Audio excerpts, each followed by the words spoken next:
Merci. La parole est à monsieur Jean-Louis Costes.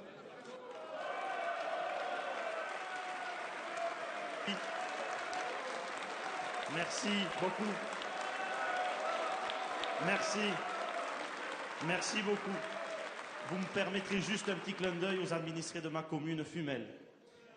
Ma question s'adresse à Monsieur le Premier ministre. Monsieur le Premier ministre, député de Lot-et-Garonne. Écoutez, on écoute la C'est avec question. beaucoup de fierté que j'entre dans cet hémicycle pour représenter mes concitoyens de la 3e circonscription.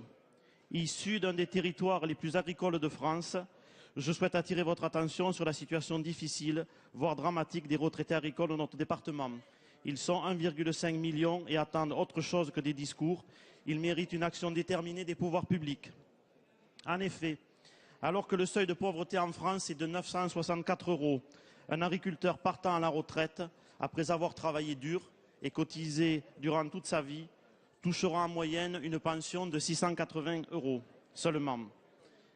Alors que la retraite des salariés du privé est calculée sur les 25 dernières années et celle des fonctionnaires sur les 6 derniers mois, celle des agriculteurs prend en compte l'intégralité de leur activité, pourtant soumise à de nombreux aléas comme chacun sait.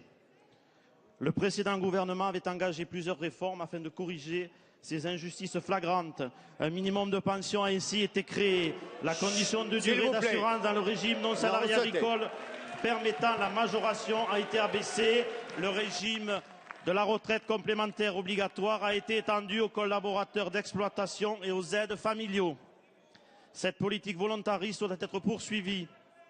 Malgré des promesses maintes fois répétées, le plan quinquennal des retraites agricoles auquel le président de la République s'est engagé se fait largement attendre. S'il vous plaît, on écoute la question. Monsieur le Premier ministre, à l'heure où votre gouvernement revendique la mise en œuvre de mesures d'équité sociale, que comptez-vous faire concrètement pour soutenir les retraités agricoles? C'est une question d'urgence.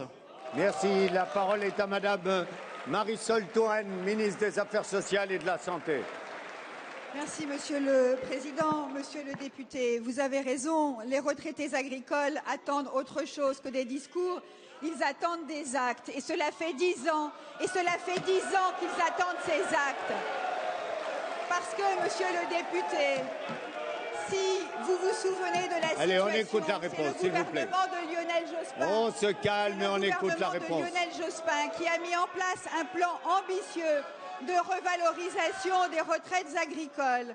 Et à partir de 2002, il n'y a rien eu. Et les retraités agricoles auraient voulu que les engagements qui avaient été pris par le gouvernement précédent, qui avaient pour objectif de porter la retraite agricole à 75% du SMIC, les retraités agricoles auraient aimé que ces engagements soient tenus. Or, au cours des 10 dernières années, rien n'a été fait en leur direction. Et vous me dites, monsieur le député, que vous n'étiez pas là, mais c'est votre majorité qui était aux responsabilités et c'est votre majorité qui doit rendre des comptes. Vous n'êtes pas d'accord, écoutez la réponse.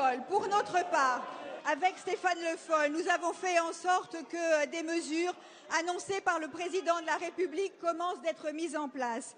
C'est ainsi que depuis le 1er janvier dernier, dans le cadre de la loi de financement de la sécurité sociale pour 2013, les exploitants agricoles qui ont dû cesser leur activité en raison d'une maladie ou d'une infirmité grave bénéficient d'une validation au titre de la retraite proportionnelle des agriculteurs et de l'attribution d'un nombre minimal de points gratuits. Ça, monsieur le député, ce ne sont pas des discours, ce sont des actes concrets dont les agriculteurs peuvent bénéficier. Et c'est dans le même esprit de justice que nous allons aborder la question des retraites agricoles dans le cadre de la réforme des retraites.